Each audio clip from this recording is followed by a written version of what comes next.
Hello नमस्कार, स्वागत है आप सबका लाइफ बैक सजल वत्स में। आज हम बात करेंगे एक लेसन की, स्टार्टअप एंड इट्स रजिस्ट्रेशन।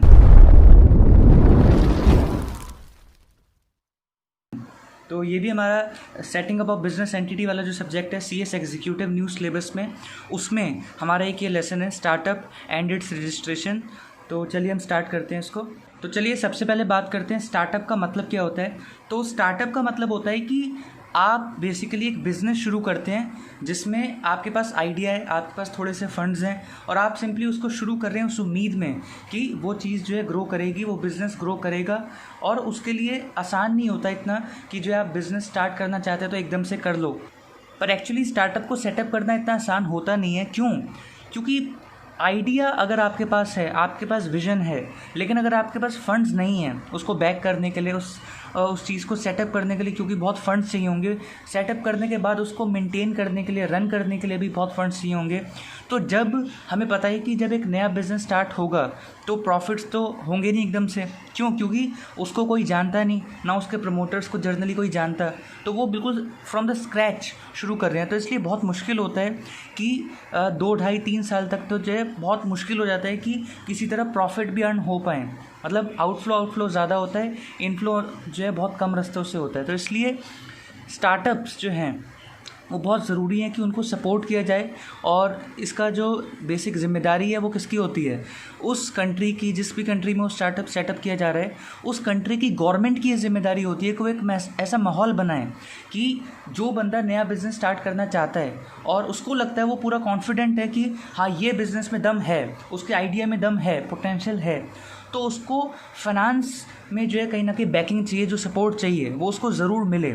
और इसी को हम कहते हैं कि अगर ये होगा तो आएगा क्या? Ease of doing business. और एक बात और ज़रूर ध्यान रखिएगा, एक स्टार्टअप क्योंकि एक बिज़नेस होता है तो वो एम्प्लॉयमेंट जनरेट करता है और लोगों के लिए, और वो जॉब अपॉर्चुनिटीज़ क्रिएट करता है और लोगों के लिए, जिससे कहीं ना कहीं इतना जो हमारा जो यूथ है जो अनएम्प्लॉयड है, जिसमें पोटेंशियल की कमी नहीं है, विलिंगनेस टू वर्क की कमी नहीं है, लेकिन वो कहीं ना कहीं इतने बिजनेस ही नहीं है कि वो जो है उनको एम्प्लॉय करे, उनको काम पे रखे। तो स्टार्टअप को बैक करना इसलिए भी ज़रूरी है, इसलिए भी कि जो है ठीक है उस बंदे को कुछ अचीव करना है, उसकी हम हेल्प करें। वो बंदा कुछ जो है प्रोडक्शन करना चाहता है, कुछ जो है सोसाइटी को देना चाहता है बिज़नेस के रूप में, तो वो उसको मदद करें। एक तो ये बात है, साथ में कहीं ना कहीं कंट्री का भी फ़ायदा इस सेंस में होता है कि जब एक स्टार्टअप सेटअप होता है और वो अगर अच्छा चल पड़ता है तो फिर बहुत लोगों को रोज़गार मिलता है, जिससे जो कंट्री की इकनॉमी है वो स्ट्रांग होती है। क्योंकि अगर उस स्टार्टअप में दम है तो वो डिमांड जनरेट करवाएगा अपने प्रोडक्ट्स के लिए, और डिमांड जनरेट होगी तो फिर जो है वो ज़्यादा लोग रखेगा, प्रोडक्शन बढ़ेगी, GDP बढ़ेगी ओवरऑल कंट्री की, एम्प्लॉयमेंट जो है बढ़ेगी, अनएम्प्लॉयमेंट दूर होगी, पॉवर्टी जो है घटेगी, क्योंकि ज़्यादा से ज़्यादा लोगों को एम्प्लॉयमेंट मिलेगी। तो कहीं ना कहीं आप ये समझिए कि ये एक तरह से डोमिनो इफेक्ट होगा। मतलब आप एक छोटा सा हेल्प करोगे एक स्टार्टअप को तो उसका जो फ़ायदा है वो कई गुना आपको मिलेगा लॉन्ग टर्म में। लॉन्ग टर्म भी ऐसा नहीं कि 20 साल में, आपको 4 से 5 साल में ही बहुत अच्छे रिटर्न्स मिलने लग जाएंगे, उस बिज़नेस को भी और कंट्री को भी ओवरऑल बहुत फ़ायदा मिलेगा अगर स्टार्टअप्स को हम बैक करें लगातार। तो चलिए अब हम आपके सिलेबस के हिसाब से जो जो आपका कंटेंट है उसको हम पढ़ते हैं। तो सबसे पहले कंसेप्ट ऑफ स्टार्टअप दे रखा है, जो भी हम बात कर चुके हैं। तो स्टार्टअप बेसिकली एक एंटरप्रेन्योरियल वेंचर होता है, जो कि जिसमें क्या क्या फीचर्स होते हैं जनरली, कि वो एक इमर्जिंग होता है, यानी कि वो अभी उभर रहा है, वो भी कोई सेटअप नहीं है। ऐसा नहीं कि कोई उसकी पेरेंट कंपनी है, उसने वो चीज़ जो है उसने एक नया बिजनेस जो है स्टार्ट किया है। ऑल टुगेदर नए लोग काम कर रहे हैं और उनको जो है जनरली कोई जानता नहीं है उस इंडस्ट्री में अभी। तो कुल मिला के जो है वो एक नया बिजनेस स्टार्ट कर रहे हैं, इसलिए हम कह रहे हैं कि इमर्जिंग। उसके अलावा फास्ट ग्रोइंग बिजनेस, हमें उम्मीद है कि वो उसमें पोटेंशियल ऑफ ग्रोथ जो है बहुत ज़्यादा है। सॉल्व एन अनमेट नीड, यानी कि वो स्टार्टअप एक ऐसी चीज़ प्रोड्यूस करना चाहता है, एक ऐसी चीज़ सोसाइटी को देना चाहता है बिज़नेस के रूप में, जो कि अभी तक जो है कहीं ना कहीं नहीं प्रोवाइड की जा रही है, और कुछ ऐसे नीड को वो पूरा करना चाह रहा है जो कि अभी तक अनमेट है, अनफुलफिल्ड है। ठीक है, तभी वो ग्रो करेगा। अगर वो ऑलरेडी कोई ऐसा काम कर रहा है जो हज़ारों और बिज़नेस कर रहे हैं, उसमें कोई यूनिक कोई USP नहीं है, कोई यूनिक चीज़ है ही नहीं, तो कहीं ना कहीं वो ऐसे स्टार्टअप को जो है टेक्निकली हम स्टार्टअप कहेंगे भी नहीं, और उसमें क्योंकि जो है ग्रोथ की पोटेंशियल इतनी है नहीं। उसके अलावा डेवलप वायबल बिजनेस मॉडल, और उसका जो बिजनेस मॉडल है वो वायबल है, यानी कि हाँ अचीवेबल है और कहीं ना कहीं क्वांटिफाई हम कर पा रहे हैं कि ठीक है कितने साल में कितनी बैकिंग चाहिए, मेजर कर पा रहे हैं हम कि हाँ इस चीज़ को अचीव किया जा सकता है कि नहीं। तो ये जो सारे फीचर्स हैं एक तरह से, ये अगर हैं किसी बिजनेस मॉडल में जो अभी स्टार्ट हो रहा है, तो उसको हम कह सकते हैं कि हाँ ये एक आइडियल स्टार्टअप है। जनरली जो स्टार्टअप्स हैं वो कंपनी फॉर्म में शुरू होते हैं, क्योंकि कंपनी को सेटअप करना बड़ा आसान है और कंपनी के जो कंप्लाइंसेस भी हैं धीरे धीरे स्टार्टअप्स के लिए जो है वो बहुत रिलैक्सेशन जो है उनको क्योंकि दी जा रही हैं, तो ज़्यादा कंप्लाइंसेस इतने हैं नहीं और उल्टा बहुत सारे बेनिफिट्स मिलते हैं। आजकल इंडिया की अगर हम बात करें स्टार्टअप्स को 3 साल 5 साल 7 साल तक अलग अलग फॉर्म में अलग अलग बेनिफिट्स, अलग अलग एग्जम्पशंस, रिलैक्सेशंस मिलती हैं, कुछ प्रिविलेजेस मिलती हैं उनको स्पेशली, ताकि कहीं ना कहीं उनको जो एक होता है ना कि एक छोटे बच्चे को अगर हमें जो है कहीं ना कहीं एक चीज़ अचीव करवानी है तो पहले हमें उसे बहुत सारे इंसेंटिव्स देने पड़ेंगे ताकि वो खुद मन से जो है अच्छे से अच्छा जो है कहीं ना कहीं काम करके दे हमें। तो वैसे ही स्टार्टअप को भी जो है इस तरह की रिलैक्सेशंस वगैरह देनी जो है ज़रूरी है ताकि उसको एक कॉन्फिडेंस मिले कि हाँ हम सब उसके साथ हैं। उसके बाद लिखा है effectively develop and validate a scalable business model. Basically यही लिख रखा है कि अगर उस चीज़ को जो है डेवलप किया जाए और अगर वो एक अच्छा स्टार्टअप है, उसका आइडिया में दम है और जो उसके पास वर्क फोर्स भी अच्छी है, ह्यूमन रिसोर्स अच्छा है, तो कहीं ना कहीं एक स्टार्टअप जो है कहीं ना कहीं डेवलप होके अपने आप में वैलिडेट कर सकता है, यानी कि प्रूव कर सकता है एक तरह से कि हाँ वो एक स्केलेबल बिजनेस मॉडल है, कि उस पर जो है हम कहीं ना कहीं बैक कर सकते हैं, रिलाई कर सकते हैं। उसके बाद लिखा है have high rates of failure but few shine very much. देखिए हर रोज़ बहुत सारे लोग बिजनेस सेटअप करते हैं, पर क्या सभी जो है सक्सेसफुल हो जाते हैं? नहीं। लेकिन क्या इसके लिए कि अगर सपोज 100 बिजनेस सेटअप होते हैं और उसमें से 90 फेल होते हैं, तो क्या हमें स्टार्टअप्स को बैक करना, सपोर्ट करना छोड़ देना चाहिए? नहीं छोड़ना चाहिए, क्योंकि जो 10 ग्रो करते हैं, जो 10 सक्सेसफुल निकलते हैं वो बहुत अच्छा निकलते हैं और उससे कंट्री में वैल्यू एडिशन होती है। और हमें जो है फोकस उन 10 पे करना है जो जिसको हम बैक करेंगे तो कहीं ना कहीं वो बहुत ज़्यादा ग्रो कर सकते हैं और अल्टीमेटली सोसाइटी को जो बदले में बहुत कुछ दे सकते हैं। तो यहाँ पे हमें मतलब एक पॉजिटिव सोच रखनी है कि हमें उन पे फोकस नहीं करना। हमें पता है कि बहुत सारे बिजनेस सेटअप होंगे और ज़्यादातर फेल ही होंगे, क्योंकि बहुत लोग यूँ ही बिजनेस सेटअप करते हैं, किसी और को देख के स्टार्ट कर लिया, या उनमें जो है टेक्निकलिटीज़ जो उनकी एक एबिलिटीज़ है उतनी नहीं अभी पॉलिश हो रखी और उन्होंने पहले ही जो है बिजनेस सेटअप कर लिया। तो बहुत सारे बिजनेस होंगे जो फेल होंगे, लेकिन हमें फोकस करना है उन कुछ पे जो है कहीं ना कहीं निकल पड़ेंगे और एक अच्छा सक्सेसफुल बिजनेस जो है डेवलप कर जाएंगे ना। उसके बाद लिखा है कि कंपनी जो है सीज टू बी स्टार्टअप, कि कंपनी जो है स्टार्टअप उसको कहना हम बंद कर देंगे कब? जब या तो वो आईपीओ ले आए। ऑब्वियसली अगर वो कंपनी जो है इतनी बड़ी हो चुकी है कि वो इतनी जुर्रत कर रही है कि हाँ उसको लगता है कि हाँ पब्लिक से अगर वो फंड्स मांगेगी लार्ज स्केल पे तो पब्लिक उसको देने को तैयार है, यानी कि वो ऑलरेडी एक बहुत ही बड़ी कंपनी बन चुकी है, तो उसको टेक्निकली स्टार्टअप हम नहीं कह सकते। इसलिए अगर कोई कंपनी आईपीओ ले आती है, यानी कि पहली बार पब्लिक इशू ले आती है, यानी कि वो पब्लिक से रेस करना चाह रही है पैसा, तो हम मान रहे हैं कि वो स्टार्टअप नहीं है, तभी वो इस तरह की जुर्रत कर रही है। उसके अलावा अगर उसका मर्जर अमेलगमेशन हो गया तो भी जो है कहीं ना कहीं एक तरह से ख़त्म ही हो गई, तो इसलिए हम उस चीज़ को अब स्टार्टअप कहना जो है नहीं कर सकते, क्योंकि उसकी आइडेंटिटी ही अब जो है ख़त्म हो गई, वो डिज़ोल्व हो गई है। अगला टॉपिक है स्टार्टअप इंडिया कैंपेन। देखिए आपको पता है कि आजकल या पिछले 5 से 6 सालों में 2015 के बाद से इस चीज़ पे बहुत फोकस किया जा रहा है कि जो नया कोई बिज़नेस अगर सेटअप करना चाहता है, कोई बंदा जो है कहीं ना कहीं स्टार्टअप जो है सेटअप करना चाहता है, तो उसको हम पूरा सपोर्ट करेंगे। और सपोर्ट उसे बेसिकली इसी सेंस में चाहिए होता है कि उसको फाइनेंशियली जो है सपोर्ट मिलना चाहिए, और दूसरा एक तरह से ये कह सकते हैं कि टैक्सेशन में उसको जो है प्रिविलेजेस मिलें, उसको बेनिफिट्स मिलें, इस तरह से उसको जो है सपोर्ट चाहिए होता है। तो यही सपोर्ट देने के लिए जो है कहीं ना कहीं पिछले 5 सालों में जो है फोकस किया जा रहा है कि इस तरह के सपोर्ट हम जो है देंगे। और इसके तहत स्टार्टअप इंडिया कैंपेन चल रहा है एक तरह से इंडिया में, जहाँ पे ज़ोर शोर से हम जो है कहीं ना कहीं मोटिवेट कर रहे हैं लोगों को कि जो भी आपको लगता है आपका बिजनेस मॉडल है और आपको लगता है कि उसको आप जो है डेवलप कर सकते हैं तो और ऊंचाइयों पे ले जा सकते हैं, ग्रोथ का पोटेंशियल है, तो हम उसके लिए जो है सपोर्ट करेंगे। और सपोर्ट इस तरह से होता है कि सस्ते रेट पे लोन मिल जाते हैं, टैक्सेशन में बेनिफिट्स मिल जाते हैं, इस तरह के सपोर्ट जो है मिलते हैं। नाउ एक्शन प्लान में क्या क्या जो है कहीं ना कहीं प्रोवाइड किया जाता है स्टार्टअप्स को? Promote bank financing.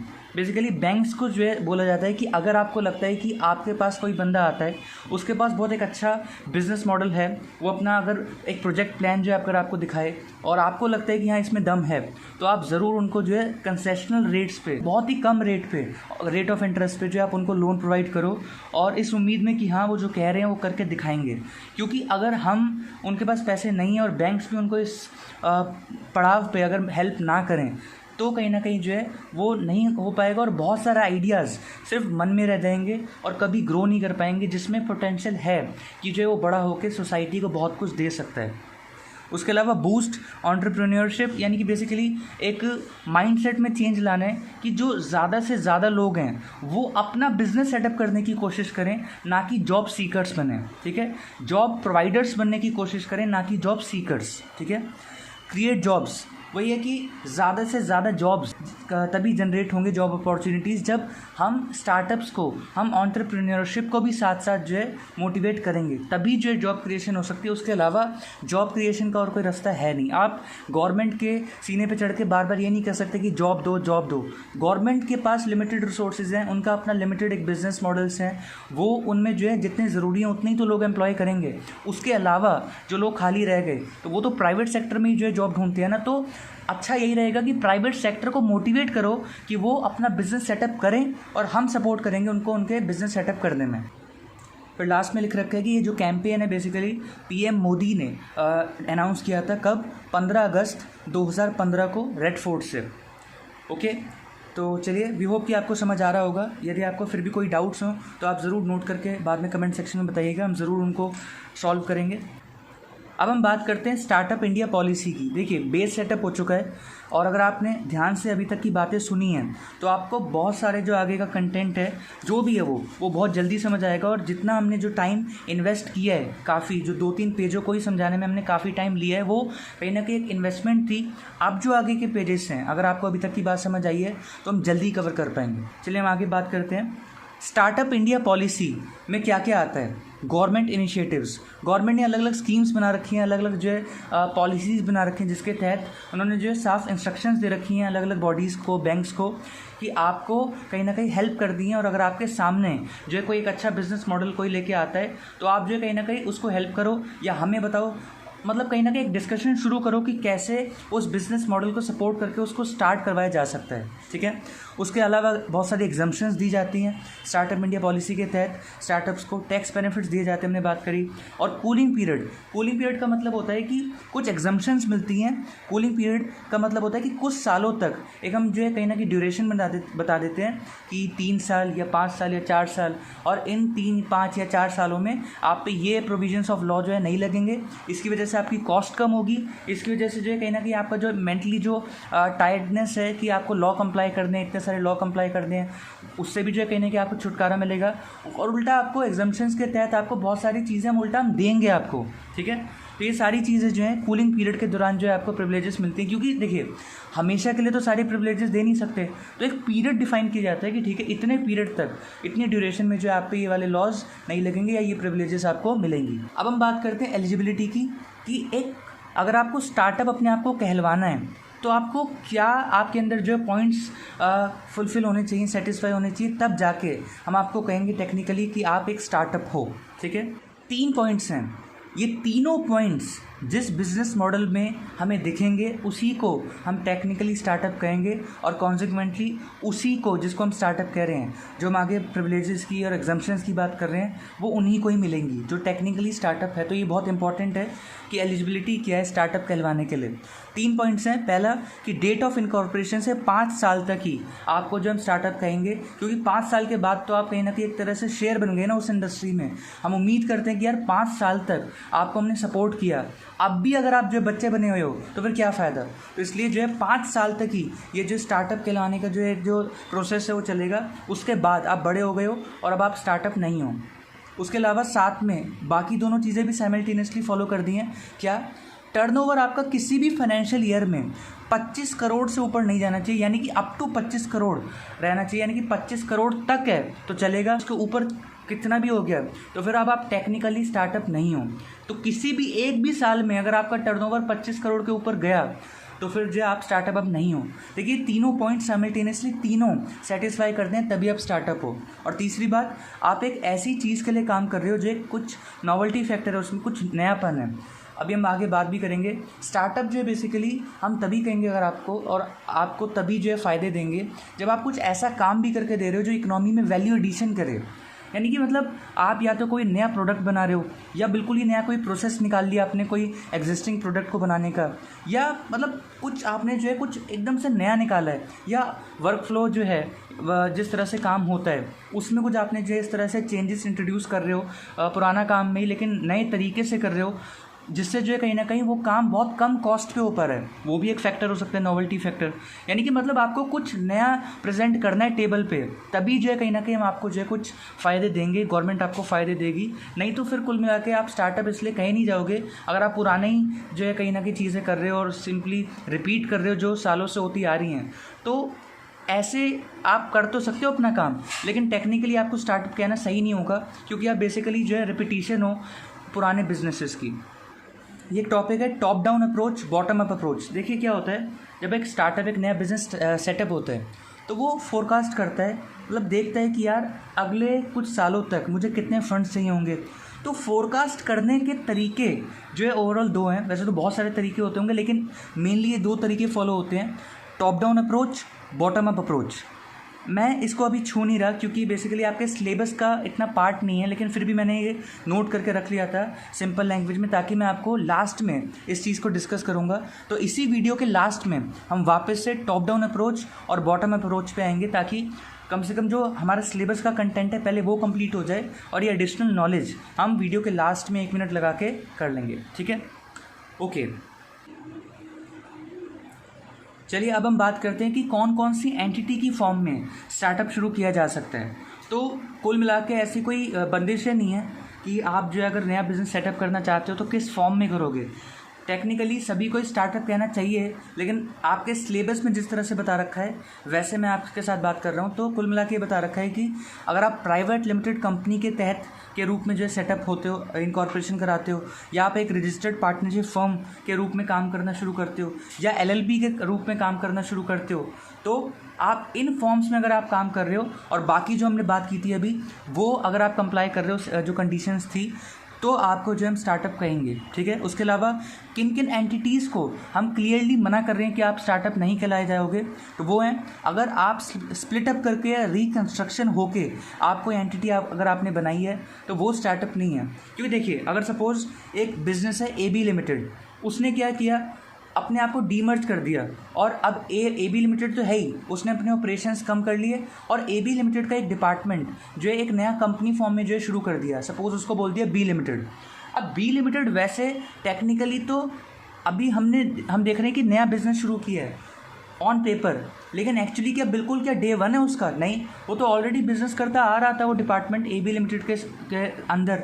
अब उसको हमने अलग से कंपनी फॉर्म में इंकॉर्पोरेट कर दिया है जो डिपार्टमेंट था, तो टेक्निकली वो एक नया नहीं है। तो इसलिए जो है हम इस चीज़ को जो है प्रमोट नहीं कर सकते। नहीं तो ऐसे क्या होगा, ऑलरेडी जो एग्जिस्टिंग बिजनेस है वो अपने आप को तोड़ के जो है तोड़ लेंगे, अलग अलग हिस्से बना लेंगे और ऑन पेपर दिखाएंगे देखो अभी हमने इस काम स्टार्ट किया है, हमारा टर्नओवर भी कम है, और वो कहेंगे हमें भी स्टार्टअप करो। पर हम नहीं कह सकते क्योंकि वो एग्जिस्टिंग बिजनेस है और उसके एक प्रोसेस आगे ले जाके उन्होंने अपने आप को तोड़ा और उसके बाद वो उन्होंने एक नया बिजनेस सेटअप किया। तो ऐसे को हम जो है टेक्निकली स्टार्टअप नहीं कहेंगे। ठीक है, तो अगर कोई एग्जिस्टिंग बिजनेस को स्प्लिटअप करके उसका चेंजेस करके उसके फाइनेंशियल स्ट्रक्चर में या और कोई चेंजेस करके यानी कि रिकंस्ट्रक्शन करके आप कह रहे हो कि देखो हमने नया बिजनेस सेटअप किया है, हम नहीं कहेंगे। आप कर सकते हो ऐसा, लेकिन आपको स्टार्टअप नहीं कहा जाएगा।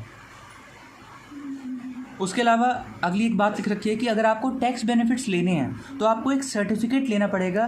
किससे? आपको लेना पड़ेगा एक certificate inter ministerial board of certification से। तो ये आप सिंपली जो है नाम याद रख लीजिए अभी आपको, क्योंकि फ़िलहाल एग्जीक्यूटिव में आपको सिंपली एक सेंस लेने की, ठीक है, स्टार्टअप क्या है, क्यों ज़रूरी है, क्यों इकोनॉमी के लिए ज़रूरी है, किस तरह के बेनिफिट्स मिलते हैं, उन बेनिफिट्स को लेने के लिए क्या क्लैरिकल चीज़ें हैं जो आपको करनी पड़ेंगी, जो प्रोसीजर्स हैं। तो सिंपली आप ज़्यादा डीप में मत जाओ कि ये क्या काम करता है, ये बोर्ड क्या है, ये किस मिनिस्ट्री के अंदर आता है। आप सिंपली इस चीज़ को समझो कि ओवरऑल ये चैप्टर आपको क्या समझाना चाह रहा है, ठीक है। सिंपली हमें एक सर्टिफिकेट लेना है इससे, inter ministerial board of certification से, ठीक है। अगर हमें सर्टिफिकेट मिलता है और हम बाकी कंडीशंस भी सेटिस्फाई कर रहे हैं तो हमें जो है टैक्स बेनिफिट्स मिलेंगे। और लास्ट में एक इंपॉर्टेंट पॉइंट है जो हम बात कर रहे थे अभी, कि आपको प्रूव करना पड़ेगा जो बाकी क्वांटिफिएबल चीज़ें हैं कि आपका टर्नओवर कितना है, आप कितने सालों से हो गए आपको इनकॉर्पोरेशन हो, ये तो बातें चलो दिख जाएंगी साफ साफ, लेकिन आपको एक चीज़ प्रूव करनी पड़ेगी स्टार्टअप कहलवाने के लिए, जो हमने बात की नॉवेल्टी फैक्टर।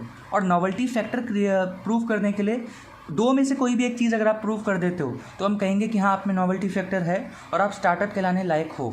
क्या? या तो आप कोई ऑल टुगेदर कोई प्रोडक्ट या कोई सर्विस या कोई नया प्रोसेस जो है क्रिएट करो, कोई बिल्कुल ही नया प्रोडक्ट, कोई नई सर्विस और कोई बिल्कुल ही नया प्रोसेस अगर आपने क्रिएट कर लिया तो क्लियरली आप में नॉवेल्टी फैक्टर है। लेकिन चलो ठीक है, अगर आपने ये नहीं करा लेकिन आपने क्या किया है, इम्प्रूव कर दिया है, जो एग्जिस्टिंग तरीके से काम होता है उसमें आप इम्प्रूवमेंट्स ला सकते हो, इस तरह से आप बिजनेस कर रहे हो। भले ही आपका बिजनेस मॉडल पुराना ही है, मतलब पुराने जैसे और लोग करते हैं वैसे ही कर रहे हो, लेकिन इम्प्रूवमेंट के साथ कर रहे हो और कुछ साइंटिफिक तरीके क्या पता ऐसे अपना रहे हो जिससे कॉस्ट बहुत कम हो जाती है, उससे जो है कहीं ना कहीं वैल्यू ऐड होती है कस्टमर्स के लिए, वर्क फोर्स के लिए। तो कहीं ना कहीं तब भी जो है कहीं ना कहीं एक रीज़न कहा जा सकता है कि हाँ ये भी एक तरीका है नॉवेल्टी फैक्टर प्रूफ करने का, ठीक है। तो ये बात हो गई। और ये जो है बात एंड ऑफ स्टार्टअप की, कब हम कहेंगे सीज टू स्टार्टअप, कि वो अब स्टार्टअप नहीं रहा, वो हम जो ऑलरेडी डिस्कस कर चुके हैं पीछे अभी। तो अब हम आगे बात करते हैं। चलिए हम स्टार्ट करते हैं समझना process of recognition of startup, ठीक है। तो देखिए प्रोसेस बहुत क्लैरिकल है, तो फटाफट इस चीज़ को निपटाते हैं। गवर्नमेंट में जो मिनिस्ट्रीज़ हैं उसमें वन ऑफ द मिनिस्ट्रीज़ के तहत एक डिपार्टमेंट है, department of industrial policy and promotion. तो वो क्या करेगा, या तो वो एक मोबाइल ऐप डेवलप करेगा, सेटअप करेगा, या फिर एक पोर्टल सेटअप करेगा। और मोबाइल ऐप या फिर पोर्टल किसी के भी थ्रू जो है, किसी भी एक के थ्रू जो है आप जो आपका जो प्रोसेस है रिकग्निशन का वो स्टार्ट कर सकते हैं। और कुल मिला के आपको क्या करना है, अपनी एप्लीकेशन देनी है। एप्लीकेशन वगैरह क्या है, क्या फॉर्मेट है, वो आपके सिलेबस में नहीं है, लेकिन सिंपली ये है कि बस ओवरऑल बता रखा है कि प्रोसेस में ये होगा कि आपको एप्लीकेशन डालनी है उस या तो ऐप पे या पोर्टल पे जो कि किसने बनाए, DIPP ने, ओके। तो एप्लीकेशन के साथ आपको जो है कोई एक डॉक्यूमेंट लगाना है। तो हमने जो है ऑप्शंस दे रखे हैं, 6 ऑप्शंस आपको दे रखे हैं। इन 6 ऑप्शंस में से अगर आप कोई भी एक डॉक्यूमेंट लगा देते हो, एप्लीकेशन में अटैच कर देते हो, तो बेसिकली पर्पज़ ये है कि अगर आप लगा देते हो तो वो प्रूव कर रहा है कि आप में जो है कहीं ना कहीं आपके आइडिया में, आपके बिजनेस मॉडल में दम है।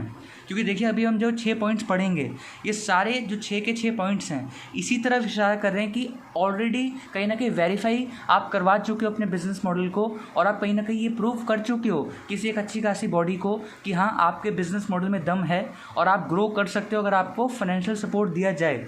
और बाकी जो सपोर्ट जो सरकार देती है पॉलिसीज़ के थ्रू, वो आपको मतलब जो है कहीं ना कहीं आप डिज़र्व करते हो, आप वो लेना, ठीक है। तो कुल मिला के यहाँ पे हम एक एक पॉइंट्स पढ़ते हैं, लेकिन सभी पॉइंट्स का पर्पज़ यही है कि अगर आप कोई भी ये एक डॉक्यूमेंट लगा पा रहे हो, यानी कि आप अपना बिजनेस मॉडल आपका अच्छा है, आप ये प्रूव कर चुके हो, ठीक है। 6 पॉइंट्स हैं, लेकिन इसके लिए आपको एक वर्ड समझना पड़ेगा। अगर वो वर्ड समझ आ गया तो ज़्यादातर जो पॉइंट्स है 4-5 पॉइंट्स तो सारे आपको यही जो है समझ जाओगे। हमें समझना है इनक्यूबेटर क्या होता है, ध्यान से समझना, 15-20 सेकंड की बात है।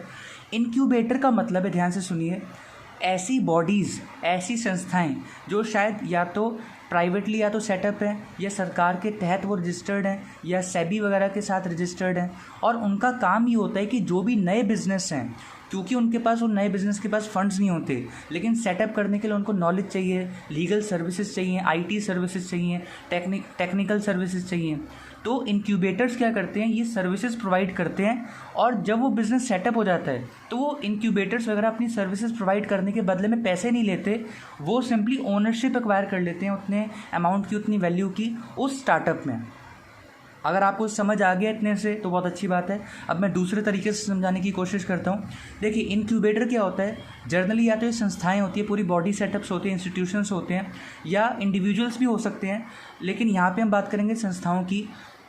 बेसिकली ये बहुत सारी सर्विसेज प्रोवाइड करते हैं जो कि ज़रूरी हैं फ्लोट करने के लिए, यानी कि स्टार्ट करने के लिए बिज़नेस को, जो कि कहीं ना कहीं टेक्निकल सर्विसेज, लीगल सर्विसेज, सारी जो कंप्लायंस करती होती है, सारी चीज़ें जो कहीं ना कहीं जो प्रोवाइड कोई तो करेगा ही ना, और उसको हम पे तो कर नहीं सकते कि अभी सपोज हमारे पास पैसे नहीं हैं, हमारा नया बिजनेस है, तो वो क्या करते हैं, कोई बात नहीं, हम आपको सर्विसेज देते हैं और आप अपनी इक्विटी में, आप अपनी ओनरशिप जो भी जो कैपिटल है टोटल, उसमें में जो हिस्सेदारी दे दो। तो ये एक नया तरीका है कहीं ना कहीं फाइनेंसिंग का भी। अभी हम आगे पढ़ेंगे भी कि इंक्यूबेटर्स के थ्रू इस तरह से जो है फाइनेंसिंग हो सकती है। क्यों?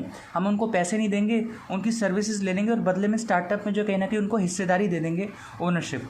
ठीक है, चलिए अब हम बात करते हैं। तो देखिए यहाँ पे जो हम बात कर रहे हैं, जो 6 पॉइंट्स हैं, अलग अलग पॉइंट्स इसी की बात कर रहे हैं कि अगर आपने इंक्यूबेटर को कहीं ना कहीं कॉन्फिडेंस में ले लिया है, क्योंकि वो इंक्यूबेटर भी आसानी से कॉन्फिडेंस में नहीं आते, ये नहीं कि वो हर किसी को जो सर्विसेज प्रोवाइड कर देते हैं। अगर आप उनको प्रूव कर चुके हो, उनको कन्विंस कर चुके हो कि आपके बिजनेस मॉडल में दम है और वो कहीं ना कहीं जो आपको सपोर्ट कर रहे हैं, और वो ऑलरेडी इंक्यूबेटर जो कहीं ना कहीं संस्थाएँ अपने आप में वो समझदार संस्थाएँ हैं, तो वो अगर आपको सपोर्ट करने को रेडी हैं, तो कहीं ना कहीं जो है वो डॉक्यूमेंट अगर आप अटैच कर देते हो एप्लीकेशन में, तो ये प्रूव करता है कि आप डिज़र्व करते हो स्टार्टअप कहलाना और आपको जो प्रिविलेजेस मिलनी चाहिए। ठीक है, तो अब मैं एक बार फटाफट पढ़ लेता हूँ कि आप कोई भी एक डॉक्यूमेंट जो है लगा सकते हो अपनी अपनी एप्लीकेशन के साथ, और ये प्रूव करेगा कि हाँ आप जो है कहीं ना कहीं एक डिज़र्व करते हो कि जो है आपको बैकिंग मिले। पहले है recommendation in specified format from any incubator established in post graduate college in India, या letter of support by any incubator funded by government as per a scheme, या recommendation from incubator recognised by central government, या letter of funding of at least 20% in equity यानी कि ownership by any incubator fund और angel fund etc registered with SEBI। Angel fund के भी हम बात करेंगे, एंजल इन्वेस्टर्स की। देखिए सारे जो चीज़ें हैं वो कहीं ना कहीं इशारा करें कि कोई एक संस्था है इंक्यूबेटर जो कि रजिस्टर्ड है या तो गवर्नमेंट के साथ या किसी स्कीम के तहत या सेबी के साथ, और वो आपको कहीं ना कहीं सपोर्ट कर रहे हैं, तो वो डॉक्यूमेंट बस आपको लगाना है एप्लीकेशन में, और ये प्रूव करता है कि हाँ आप डिज़र्व करते हो और आपको जो बेनिफिट्स मिलने चाहिए। अच्छा, या आप क्या लगा सकते हो, letter of funding by any government as a part of a scheme, यानी कि खुद गवर्नमेंट आपको सपोर्ट कर रही है, अगर आप वो डॉक्यूमेंट भी लगा सकते हो तो फिर ये भी अपने आप में एक बहुत ही सॉलिड डॉक्यूमेंट है लगाने के लिए, तो आप ये भी लगा सकते हो। और लास्ट है, ये अलग पॉइंट है, अगर आपने कोई पेटेंट के लिए अप्लाई किया था, आपने कोई नई इन्वेंशन की थी एक तरह से, और उस पर आपको पेटेंट मिल भी गया, पब्लिश भी हो गया in the journal of Indian patent office, तो ये भी कहीं ना कहीं एक पॉइंट है कि हाँ भाई आपने कुछ अपने आप में एक इन्वेंट करा है, और जो मतलब जो है कुछ क्रिएट कर सकता है, इन्वेंट कर सकता है ऑल टुगेदर नया चीज़, तो वो एक अच्छा बिजनेस जो है मान सकते हैं कि हाँ वो सेटअप कर सकता है। तो ये भी जो है कहीं ना कहीं अगर आपके पास है पॉइंट, तो आप इस तरह की डॉक्यूमेंट लगा सकते हो। तो 6 में से कोई भी एक डॉक्यूमेंट लगा सकते हो तो लगाओ, और ये जो है कहीं ना कहीं प्रूव कर देगा कि हाँ आप डिज़र्व करते हो स्टार्टअप कहलाना। ठीक है, एप्लीकेशन सबमिट करने के बाद आपको एक जो है रिकग्निशन नंबर जो है रियल टाइम में इशू किया जाएगा, और आगे का प्रोसेस जो है फिर इस तरह से जो आपकी जो कॉरेस्पॉन्डेंस है, कम्युनिकेशन जो है उस रिकग्निशन नंबर के बेसिस पे चलती रहेगी। ठीक है, अच्छा अगर आपका जो है स्टार्टअप सेटअप हो गया है, उसके बाद अगर हमें लगता है, पता लगा यानी कि प्रूव हो जाता है कि आपने जो डिटेल्स दी थी वो इनकम्प्लीट थी या फोर्स थी यानी कि नकली थी, तो कहीं ना कहीं लाइबिलिटी आएगी आप पे। लाइबिलिटी कितनी आएगी फटाफट देखना, लाइबिलिटी आएगी फाइन आएगा, यानी कि मॉनेटरी लाइबिलिटी है कितनी, 50% of paid up share capital और 25,000 विच एवर इज हायर। इसका मतलब ये कि कम से कम 25,000 तो होगा ही होगा, लेकिन अगर आपका 50% of paid up share capital अगर सपोज 30,000 है, तो फिर फाइन जो है 30,000 होगा, 25,000 नहीं, क्योंकि हायर लेना है, यानी कि मिनिमम 25,000 का फाइन तो होगा ही होगा आप पे। और ये भी हो सकता है कि आपके जो बेनिफिट्स थे और जितनी भी एग्जाम्पशन वगैरह थी, सर्टिफिकेट था, वो सब भी कैंसिल हो जाए। चलिए अब हम बात करते हैं, एक बहुत ही जर्नल टॉपिक है बेनिफिट्स ऑफ स्टार्टअप। बहुत ही जर्नल टॉपिक है, हम डिस्कस कर चुके हैं। बेसिकली इसमें बताया गया कि अगर आप स्टार्टअप जो है सेटअप करते हो तो आपको बहुत सारे बेनिफिट्स मिलेंगे अगर आप आज के टाइम में जो है स्टार्टअप सेटअप करते हो। मतलब पहले तो बहुत मुश्किल होता था नया बिजनेस को जो है सेटअप करना, ग्रो करवाना। आज के टाइम में अगर आप सेटअप करते हो तो ये सारे बेनिफिट्स आपको मिलेंगे। क्या है, ये जर्नल बातें लिख रखी हैं, बाकी अलग अलग लॉ में और भी बेनिफिट्स हो सकते हैं, लेकिन कुछ जर्नल पॉइंट्स मैंने जो है चुन के जो आपके मॉड्यूल से अच्छे लगे मेरे को वो जो है निकाले हैं। तो इतने ही आप जो है अगर समझ लो तो काफ़ी है। 8 पॉइंट्स हैं। पहला है सिंगल विंडो क्लियरेंस सिस्टम, कि आपको अलग अलग अप्रूवल लेने के लिए अलग अलग बॉडीज़ के पास नहीं जाना पड़ेगा, अलग अलग डिपार्टमेंट के पास नहीं। अब धीरे धीरे क्या होता है कि एक ही जगह से सारे अप्रूवल्स मिल जाते हैं, अलग अलग सेक्टर से रिलेटेड सारे अप्रूवल मतलब एक ही जगह मिल सकते हैं अगर आप आज सेटअप जो है करते हो अपना स्टार्टअप। उसके अलावा रिडक्शन इन पेटेंट रजिस्ट्रेशन फ़ी, वो केस टू केस डिपेंड करता है। अगर मतलब आपने कोई इन्वेंशन करी है तो उसको रजिस्ट्रेशन कराने में ज़्यादा टाइम भी नहीं लगेगा और कॉस्ट भी बहुत कम लगेगी। More friendly insolvency bankruptcy code, यानी कि बेसिकली अगर आपका स्टार्टअप नहीं चल पाता तो आप बहुत ही जल्दी करीब 90 दिनों में आप जो है फास्ट एग्जिट ले सकते हो, ठीक है। No mystifying inspection for 3 years, मतलब 3 साल तक आप पे शक नहीं किया जाएगा कि आप कुछ गड़बड़ कर रहे हो या ये वो, मतलब जो है अगर आप अपना काम जो है on the face of it सब सही कर रहे हो तो ज़्यादा हम आपको परेशान नहीं करेंगे इंस्पेक्शन इन्वेस्टिगेशन करके, ठीक है। No capital gain tax for 3 years, no tax on profits for 3 years, ये सारे जनरल पॉइंट्स हैं। सेल्फ सर्टिफिकेशन कंप्लाइंस, यानी कि एक तरह से आपको जो है ज़्यादा सीख नहीं करना पड़ेगा, हाथ पैर नहीं जोड़ने पड़ेंगे किसी के सामने कोई सर्टिफिकेशन लेने के लिए या कुछ करने के लिए। सिंपली आप अगर करते हो वो काम, जो थ्रेशोल्ड अगर हमने सपोज कोई सेटअप करे कि इतना आपको करना है या इतना काम करके देना है, तो ऑटोमेटिकली आपको जो वो प्रिविलेजेस मिलने लग जाएंगी, ठीक है। उसके अलावा है कि new schemes to provide IPR protection, क्योंकि अगर क्या होता है कि स्टार्टिंग लेवल पे ही अगर आपका जो है कुछ चोरी हो गया, आपका नाम किसी ने चोरी कर लिया है, आपका जो पेटेंट जो आपने कराया था इन्वेंशन वगैरह, उस पर कहीं ना कहीं जो है वो कोई यूज़ कर रहा है बिना आपकी परमिशन के, तो कहीं ना कहीं आप वैसे ही जो है छोटे हो और आप जो है कहीं ना कहीं उसके खिलाफ कुछ कर भी नहीं पाओगे क्योंकि वो बड़े प्लेयर्स हैं सपोज, तो आपको ज़्यादा प्रोटेक्शन अब मिला करेगी IPR प्रोटेक्शन के रूप में। तो ये हमारे जो सारे बेनिफिट्स थे, जो अगर आप आज स्टार्टअप सेटअप करते हो तो आपको ये बेनिफिट्स मिलेंगे। और भी बहुत सारे बेनिफिट्स हैं, अलग अलग लॉ पढ़ के पता लगते रहते हैं, लेकिन ये बेनिफिट्स हैं कि ठीक है आपके एग्ज़ाम में अगर आता है तो आप ये 6-7 पॉइंट्स जो लिख सकते हो। अब एक टॉपिक दे रखा है, ठीक ठाक टॉपिक है, इतना कोई खास नहीं है, इसमें भी फटाफट रीडिंग का टॉपिक है कि अलग अलग इंडियन स्टेट्स क्या कर रही हैं, उन्होंने क्या ऐसी पॉलिसी अपनाई है जिसके थ्रू कहीं ना कहीं वो स्टार्टअप को प्रमोट कर रही हैं और उनको जो है कहीं ना कहीं सपोर्ट कर रही हैं। तो हमें जो है कुछ स्टेट का एग्जांपल दे रखा है कि ठीक है इन स्टेट्स ने ये कुछ चीज़ें सेटअप करी हैं जिसके थ्रू वो अपना कहीं ना कहीं कंट्रीब्यूशन दे रही हैं इंडिया की ग्रोथ में, इस फॉर्म में कि हाँ स्टार्टअप को वो प्रमोट कर रही हैं। तो एक बार आप जो है ज़रूर, मैंने लिखा भी है कि आपके पास जो भी स्टडी मटेरियल है वो भी आप साथ साथ रीड कर लीजिएगा, क्योंकि मैंने यहाँ पे बहुत ही चुनिंदा शॉर्ट नोट्स के रूप में लिखा हुआ है, तो बहुत ही छोटे छोटे पॉइंट्स लिख रखे हैं। हालांकि अगर आपके पास कोई स्टडी मटेरियल नहीं है तो चिंता की बात नहीं है, यहाँ पे इतना ज़रूर लिखा हुआ है कि आप आराम से एग्जाम में बहुत कुछ लिख सकते हैं। तो लिखा है कि वेस्ट बंगाल ने क्या किया है, तो एक वेबसाइट बनाई है स्टार्टअप बंगाल, और जो है बेटर कम्युनिकेशन जो है between investors and needy businessman को, मतलब जो एक तरह से एक ब्रिज बनाया है कि अगर जिनको पैसे चाहिए और जिनके पास एक्स्ट्रा पैसे हैं सेविंग्स की फॉर्म में और वो इन्वेस्ट करना चाहते हैं, तो उनको जोड़ने के लिए कहीं ना कहीं ये वेबसाइट जो है काम करती है। और ये स्कीम जो है उनकी जो एक उन्होंने जो अपना टारगेट रखा है कि हाँ ये स्कीम कब तक चलाएंगे, कम से कम दिसंबर 2021 तक तो ये स्कीम है ही है, ठीक है। ये वेस्ट बंगाल की बात हो गई। यूपी ने क्या किया है, यूपी बेसिकली फोकस करिए IT इन्वेस्टमेंट को ग्रो करवाने के लिए, जो है वो IT की फील्ड में जो लोग स्टार्टअप जो है करना चाह रहे हैं उनको बहुत ज़्यादा जो है वो स्पेशली बैक कर रही है, ठीक है।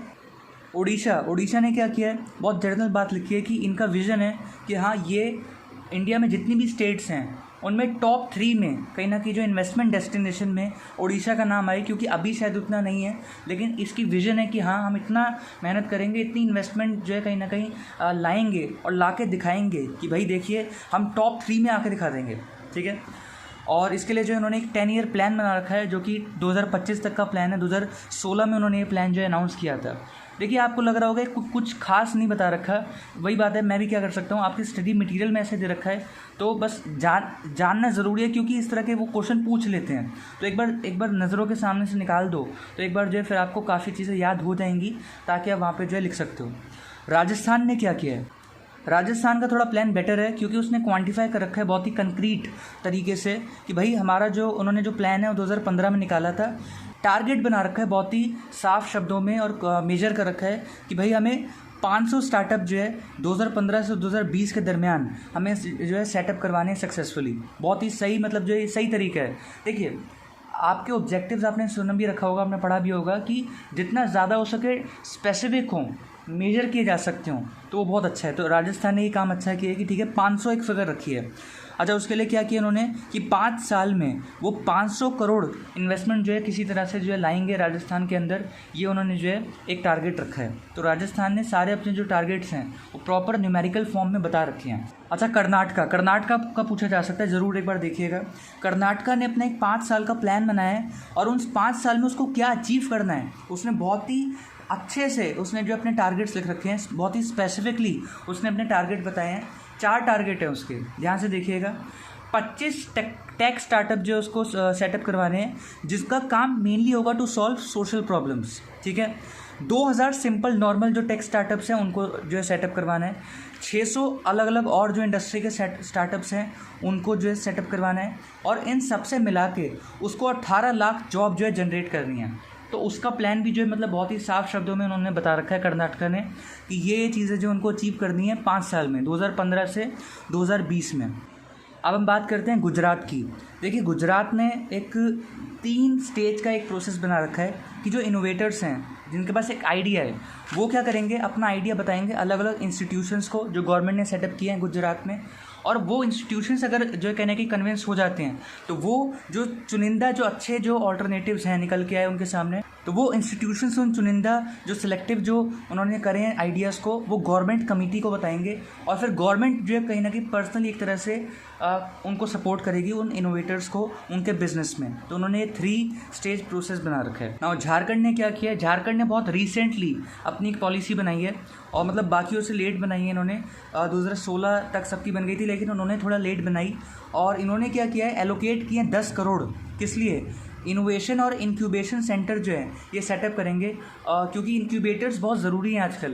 क्योंकि इंक्यूबेटर जो बिज़नेस मॉडल एक तरह से बहुत अच्छा है क्योंकि वो लोग क्या करेंगे, अपनी सर्विसेज देंगे, बदले में पैसे ना लेके वो इक्विटी पार्टिसिपेशन ले लेंगे, तो उनका भी फ़ायदा है और कहीं ना कहीं उन बिजनेसेस का भी फ़ायदा है जिनके पास मतलब एक तरह से फ्री में काम हो जाएगा और सिंपली उनको कैपिटल में हिस्सेदारी देनी पड़ेगी बस इंक्यूबेटर्स को।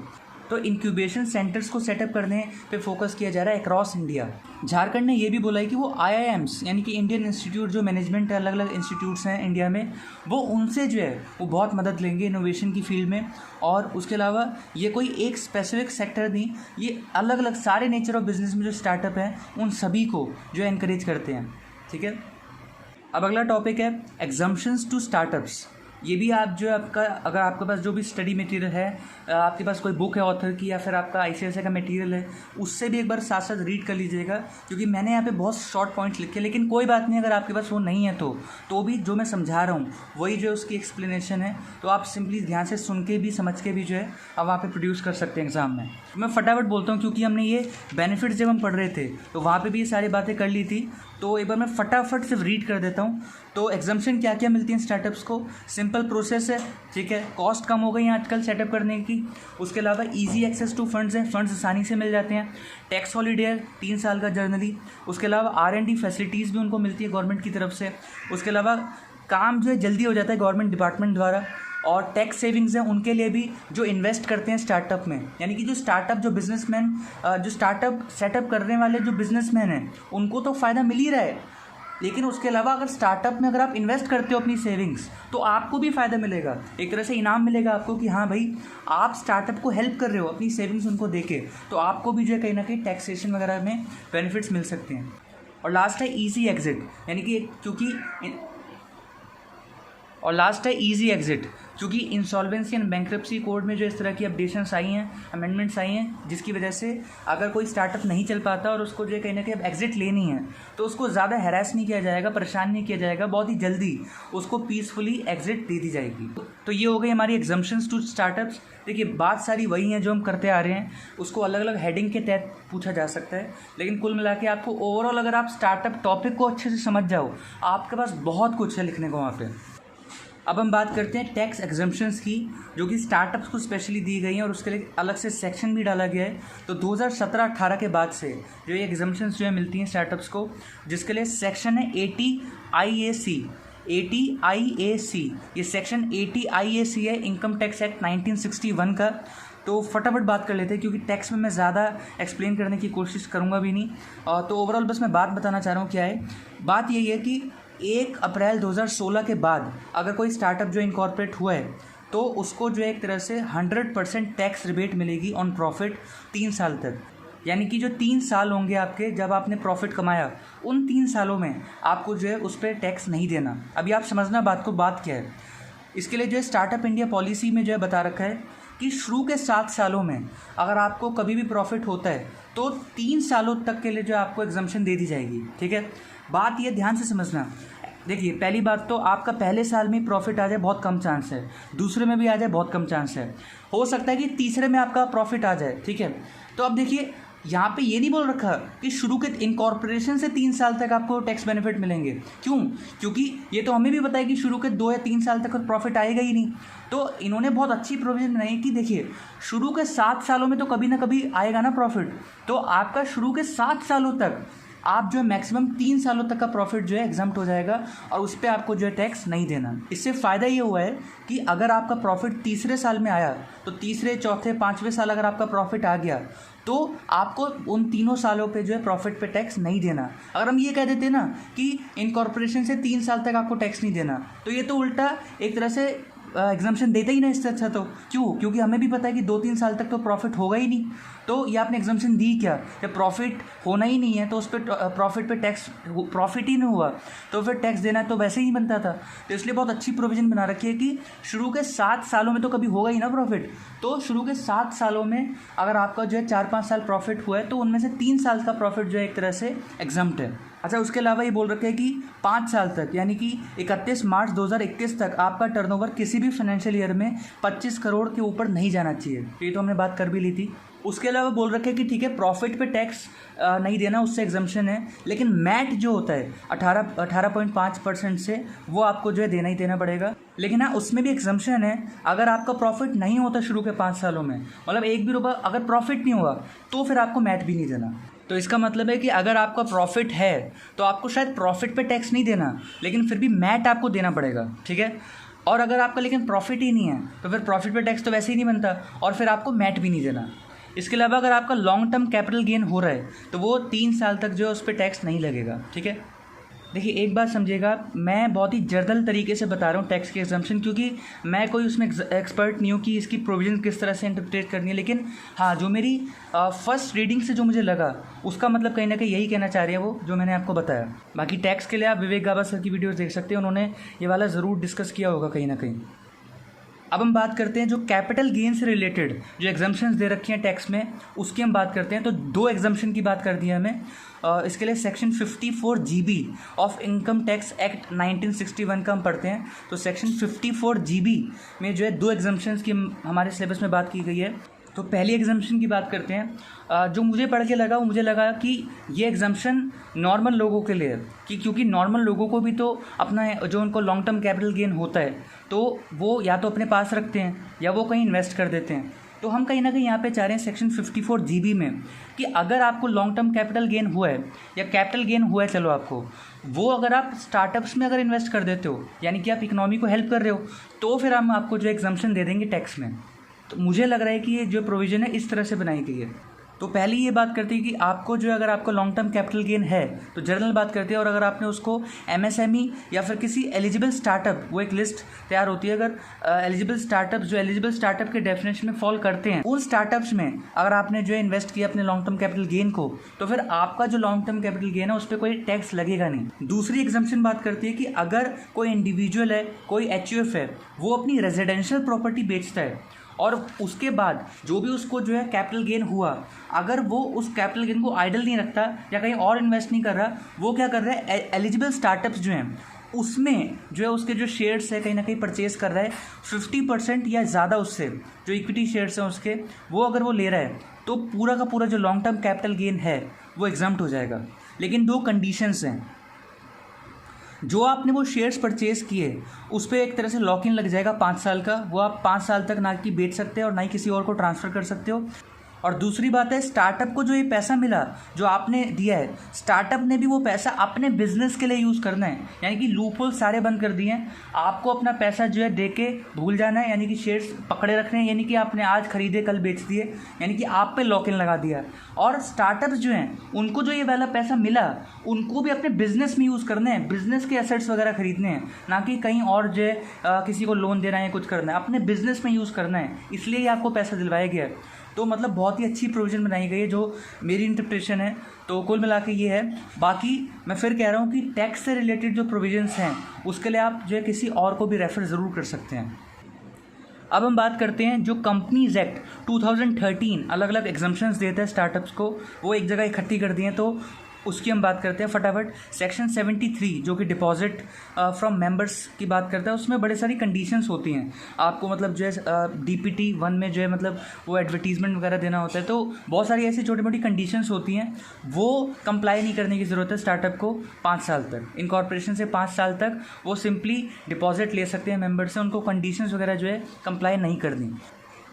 उसके अलावा वो ESOP के थ्रू जो है शेयर्स दे सकते हैं प्रमोटर्स को भी जो एम्प्लॉयज़ हैं, यानी कि ऐसे प्रमोटर जो एम्प्लॉयज़ भी हैं कंपनी के, उनको वो ESOP के थ्रू जो है शेयर्स दे सकते हैं। नहीं तो जनरली हम प्रमोटर्स को मना करते हैं शेयर्स देने से ESOP के थ्रू, लेकिन अगर वो प्रमोटर एम्प्लॉयज़ हैं, दोनों चीज़ें हैं, तो फिर जो है उनको आप ESOP के थ्रू जो है शेयर्स दे सकते हो। बेसिकली कर क्या रखा है, फंडिंग के जो रास्ते हैं वो ज़्यादा कर दिए हैं ताकि स्टार्टअप को फंडिंग करने में दिक्कत ना आए, फाइनेंसिंग करने में दिक्कत आए ना।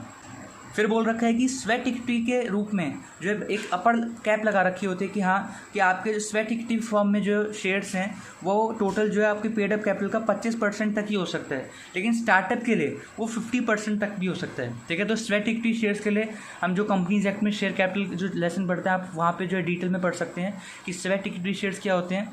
लेकिन कुल मिला के वहाँ पे बस ये बोल रखा है यहाँ पे कि स्वेट इक्विटी शेयर्स की जो कॉम्पोजिशन में आपकी जो वैल्यू है वो 25 की जगह 50% तक भी हो सकती है। लास्ट में लिखा है एनुअल रिटर्न की जो साइनिंग है वो भी बहुत सिंपल कर रखी है स्टार्टअप्स के लिए। अगर CS है तो वो साइन कर देगा, और CS नहीं है तो कोई भी डायरेक्टर जो है वो साइन कर देगा। बहुत सिंपल प्रोविजन बना रखी है एनुअल रिटर्न की साइनिंग की।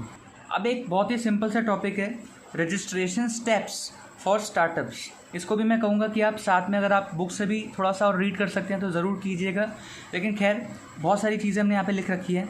तो कुल मिला के यहाँ पे जो है 5 पॉइंट्स हैं, यहाँ पे कोई स्टेप्स नहीं है, कोई प्रोसेस नहीं है, सिंपली 5 एक मिसलेनियस पॉइंट्स बता रखे हैं जो आपको ध्यान में रखने चाहिए जब भी आप स्टार्टअप सेटअप करो। बहुत ही जनरल पॉइंट्स हैं, आपको वैसे ही पता होंगे। सबसे पहले तो right form of business choose करो कि आपको कंपनी फॉर्म में स्टार्ट करना है या LLP या पार्टनरशिप फॉर्म। जनरली मतलब जो है कंपनी LLP लेकिन प्रेफर की जाती हैं, ठीक है, क्योंकि इसमें प्रोफेशनलिज्म बहुत होता है और ओनरशिप और मैनेजमेंट अलग अलग चलती है, तो मतलब कुल मिला के बिजनेस हैम्पर होने के चांसेस कम होते हैं। उसके अलावा आपको अलग अलग जगह से रजिस्ट्रेशन और लाइसेंसेस लेने हैं, ये ध्यान रखिएगा, जैसे VAT, TAN और GST एक्सेट्रा, तो ये सारे जो आपको ऑब्टेन करने हैं। उसके अलावा फाउंडर इक्विटी, ये ध्यान से देखिएगा, should be split in proportion to the role played, यानी कि जो ओनर्स हैं, जो मेंबर्स हैं सपोज कंपनी के, उनको कहीं ना कहीं इक्विटी पार्टिसिपेशन उसी प्रोपोर्शन में करनी चाहिए जिस प्रोपोर्शन में उनका रोल प्ले हो रहा है, जितनी इन्वॉल्वमेंट है उनकी। यानी कि जिसकी ज़्यादा इन्वॉल्वमेंट है डे टू डे कामों में उनको ज़्यादा ओनरशिप लेनी चाहिए, और जिनकी कम है उनको कम लेनी चाहिए। तो इस तरह से क्या होगा, मतलब इंटरेस्ट किसी का हैम्पर नहीं होगा। उसके अलावा लिखा है कि कभी भी अगर आप थर्ड पार्टीज़ के साथ कोई एग्रीमेंट में जो एंटर होते हैं, तो ये तो एक जनरल बात ही है कि आपको उनके साथ एक नॉन डिस्क्लोजर एग्रीमेंट भी कर लेना चाहिए ताकि सीक्रेसी, कॉन्फिडेंशियलिटी बनी रहे और आपके और उनके बीच में जो बातें हुई हैं वो डिस्क्लोज ना कर दें और किसी और को इस डील के पता होने के वजह से फ़ायदा ना मिल जाए। और लास्ट है इन्वेस्टमेंट स्ट्रक्चरिंग करनी चाहिए, यानी कि आपको इन एडवांस जो है कहने की प्लानिंग करनी चाहिए, फाइनेंशियल प्लानिंग, कि आप डे टू डे के लिए फंड्स कहाँ से अरेंज करोगे जब आपका स्टार्टअप शुरू हो जाएगा, और उसके बाद लॉन्ग टर्म के लिए जो बड़ी बड़ी मशीनें वगैरह और प्रोजेक्ट्स के लिए पैसा चाहिए होता है वो कहाँ से फाइनेंसिंग करोगे आप, वो भी जो है कहना कि आपको इन एडवांस स्ट्रक्चरिंग कर लेनी चाहिए कि ठीक है कितना प्रोपोर्शन कितना चाहिए होगा शॉर्ट टर्म के लिए, कितना लॉन्ग टर्म के लिए, जो शॉर्ट टर्म के लिए चाहिए वो कहाँ से लोगे और जो लॉन्ग टर्म के लिए चाहिए वो कहाँ से लोगे। और इसी से जुड़ा हुआ हमारा टॉपिक है फाइनेंसिंग ऑप्शंस का। ये हमारा एक तरह से लास्ट टॉपिक है इस लेसन का, जिसमें हम बात करेंगे कि स्टार्टअप्स जो हैं वो पैसा रेज करने के लिए क्या क्या रूट फॉलो कर सकते हैं। तो देखिए जनरली तो रूट दो ही होते हैं, इक्विटी की मतलब या तो मतलब जो हिस्सेदारी दे दो आप उनको, ओनर बना लो और बदले में वो आपको पैसे दे देंगे तो बिज़नेस को कैपिटल मिल जाएगी, या फिर जो है आप लोन ले लो या डिबेंचर्स इशू कर दो। तो ये मतलब एक तरह से डेट होता है, यानी कि बोरिंग्स करी हैं, यानी कि या तो हिस्सेदारी दे दो, मालिकाना हक दे दो उनको, और मतलब जो है मालिकाना हक ले ले वो पैसे दे के, या फिर जो है कहीं ना कहीं आप किसी से लोन ले रहे हो। कुल मिला के दो ही रास्ते होते हैं। हालांकि अदर मोड्स भी हम पढ़ेंगे जो कि इमर्जिंग मोड्स हैं आजकल, जो मॉडर्न लाइफ में जो और भी जो तरीके बन के आ रहे हैं स्टार्टअप के लिए फाइनेंसिंग करने के लिए। तो ये अनकन्वेंशनल मोड्स हैं। अनकन्वेंशनल मतलब ये जर्नली जो है कहीं ना कहीं कोई सोचता नहीं था पहले कि हाँ ये भी कोई तरीका हो सकता है, लेकिन हाँ अब जो है ये भी तरीके यूज़ किए जाते हैं स्टार्टअप्स द्वारा फाइनेंसिंग करने के लिए। अब बेसिकली आपके सिलेबस में इस तरह से दे रखा है, ध्यान से देखिएगा, बहुत ज़्यादा डीप में गए नहीं हैं और एक्चुअल इंडस्ट्री में किस तरह से फाइनेंसिंग होती है मैं मान ही नहीं सकता कि ये 2-4 पेज आपको सिखा सकते हैं। तो आपका जो मॉड्यूल में जिस तरह से दे रखा है, हमारे सिलेबस में जिस तरह से दे रखा है, वो सिंपली ये है कि आपको ना कुछ कुछ वर्ड्स हैं उनका मीनिंग पता लग जाएगा कि ठीक है भाई वेंचर कैपिटल क्या होता है, सीड कैपिटल क्या होता है, एंजल इन्वेस्टर्स क्या होते हैं, series A B C funding क्या होती है, इनका बेसिक मीनिंग पता लग जाएगा। लेकिन एक्चुअल जो प्रैक्टिकली फंडिंग किस तरह से होती होगी और किस स्टेज पे कौन सी फंडिंग का तरीका यूज़ किया जाता होगा, वो आपको आप एक्सपेक्ट भी मत करना कि आपको ये 2-4 पेज बता देंगे। ये सिंपली एग्ज़ाम्स तक के लिए काफ़ी है। हाँ, लेकिन ये है कि कुछ वर्ड्स का मीनिंग पता लग जाएगा। तो सीड कैपिटल का मतलब होता है कि जो सेटअप करने में ही जो खर्चे हो जाते हैं, बहुत सारे कंप्लायंस के खर्चे और बहुत सारे और भी, गवर्नमेंट को बहुत सारी फीस जाती है, इसके अलावा बहुत सारे हमें चीज़ें खरीदनी पड़ती हैं, प्लांट मशीनरी वगैरह, ताकि मतलब डे 1 तक पहुँचे बिजनेस के। यानी कि डे 1 तक पहुँचने में ही जो ऑलरेडी बहुत सारे खर्चे हो जाते हैं, उसको जो हम रेस करते हैं, वो जो कैपिटल रेस करते हैं उसको हम बोलते हैं सीड कैपिटल। यानी कि एक तरह से बीज डालना है, आपने शुरू करना है, उसके लिए जो आपको पैसे चाहिए बिल्कुल अर्ली स्टेज में, नेसेंट स्टेज में, बिल्कुल मतलब जो इन्फेंट स्टेज में, तो वो जो पैसा आपको चाहिए होगा वो हम बोलते हैं सीड कैपिटल। इसके लिए हम जो पैसा रेस करने का प्रोसेस है उसको हम बोलते हैं सीड फाइनेंसिंग, ठीक है, सीड फंडिंग। हम स्टार्टअप सेटअप कर लिया हमने, वो बोलने तक हमारे जितना खर्चा हो चुका होगा वो सारा खर्चा जो है, वो सारी जो कैपिटल है वो हम बोलते हैं seed capital. Generally seed capital जो है कहीं ना कहीं या तो हम अपनी फैमिली से लेते हैं या फ्रेंड से लेते हैं, या जो हमारी एक्सटेंडेड फैमिली होती है, रिश्तेदारों के रिश्तेदार, उनसे हम पैसा लेते हैं। यानी कि क्योंकि देखिए कोई भी और बंदा पैसा लगाएगा भी क्यों, तो जो सीड कैपिटल है वो हमेशा हमारे फ्रेंड्स, हमारे जो को फाउंडर्स हैं और हमारे जो एक्सटेंडेड फैमिली है, हमारे रिलेटिव्स हैं, उन्हीं के थ्रू जो है सीड कैपिटल जो है रेज होती है। तो इस सीड कैपिटल का जो काम तो हो गया। अब हम बात करते हैं कि एक्चुअली इक्विटी फॉर्म में फाइनेंसिंग जो है कैसे कैसे होती है। तो वही बात है कि मीनिंग हमें बस समझना है। वेंचर कैपिटल, प्राइवेट इक्विटी, दूसरा है एंजल इन्वेस्टर्स और तीसरा है सीरीज़ फंडिंग। सीरीज़ फंडिंग अलग नहीं है, ये एक्चुअली वेंचर कैपिटल ही होता है। तो कुल मिला के दो ही चीज़ें समझनी है हमें, वेंचर कैपिटल और एंजल इन्वेस्टर्स। देखिए क्या होता है, पहले हम समझते हैं एंजल इन्वेस्टर्स को। जब हमारा बिजनेस सेटअप करने के लिए जो हमें जो पैसे चाहिए होते हैं वो तो हो गया हमारा सीड कैपिटल, ठीक है कि काम हम स्टार्ट तो करें। अब काम जब स्टार्ट हो जाता है तो जो रोज़मर्रा के खर्चे होते हैं, जो और प्रोजेक्ट्स के लिए पैसा चाहिए होता है, वो हम जो है कहीं ना कहीं अप्रोच करते हैं अलग अलग इन्वेस्टर्स को, जो जनरली इंडिविजुअल्स होते हैं जिनके पास काफ़ी पैसा होता है, या कुछ ग्रुप ऑफ इंडिविजुअल्स होते हैं जिनके पास काफ़ी पैसा होता है, और वो लोग जो है कहीं ना कहीं ढूंढ रहे होते हैं कुछ आइडिया को जहाँ पे वो पैसा इन्वेस्ट करें। और हमारे पास वो आइडिया है, हम सेटअप कर चुके हैं, यानी कि सीड कैपिटल वाला फेज़ तो निकल चुका है, हम सेटअप कर चुके हैं, लेकिन अब जो हमें पैसा चाहिए वो कहाँ से मिलेगा, तो वो मिलता है इंडिविजुअल या ग्रुप ऑफ इंडिविजुअल से, जो जनरली अपनी फील्ड में बहुत पुराने होते हैं, वो अपने मतलब जो है लाइफ में बहुत कुछ देख चुके होते हैं, अब पैसा बहुत है, अब सिंपली वो लगाना चाहते हैं, इन्वेस्ट करना चाहते हैं, तो वो लोग होते हैं एंजल इन्वेस्टर्स। जनरली ये बहुत ज़्यादा नहीं लगाते, यानी कि एक तरह से लैक्स तक ही रहता है इनका काम मामला, 20 लैक्स 30 लैक्स या मैक्सिमम 2-3 करोड़ तक। यानी कि इतना पैसा जो है कहीं ना कहीं आप रेस कर सकते हो एंजल इन्वेस्टर्स से, अगर आप अपना बिजनेस मॉडल समझा पा रहे हो उनको और कन्विंस कर पा रहे हो कि हाँ आपके काम में दम है। तो सीड कैपिटल के बाद जो स्टेज आती है वो होता है एंजल इन्वेस्टर्स, ठीक है। एंजल इन्वेस्टर्स के बाद जो भी फंडिंग होती है, जो लार्ज स्केल पे फंडिंग होती है, उसके बाद जब आपका बिज़नेस काफ़ी पुराना भी हो चुका होता है, 6-7 साल हो गए अब तो, या फिर आप बहुत अच्छा कर रहे हो तो शायद 3-4 साल के बाद ये स्टेज आ जाए। कौन सी स्टेज? वेंचर कैपिटल की। तो सीड कैपिटल के बाद एंजल इन्वेस्टर्स, और एंजल इन्वेस्टर्स के बाद जब आप एक तरह से शेयर बन रहे हो, अच्छा कर रहे हो अपने बिजनेस में, तो आता है वेंचर कैपिटल, जिसमें हम अच्छा खासा मोटा अमाउंट रेज करते हैं। और जो लोग हमें देते हैं, जनरली इंस्टीट्यूशंस होते हैं या इंडिविजुअल्स भी हो सकते हैं, लेकिन जनरली इंस्टीट्यूशंस होते हैं, बॉडीज़ होती हैं, इनकॉर्पोरेटेड बॉडीज़, बॉडी कॉर्पोरेट्स, उनसे हम जब पैसा लेते हैं वो होते हैं वेंचर कैपिटलिस्ट।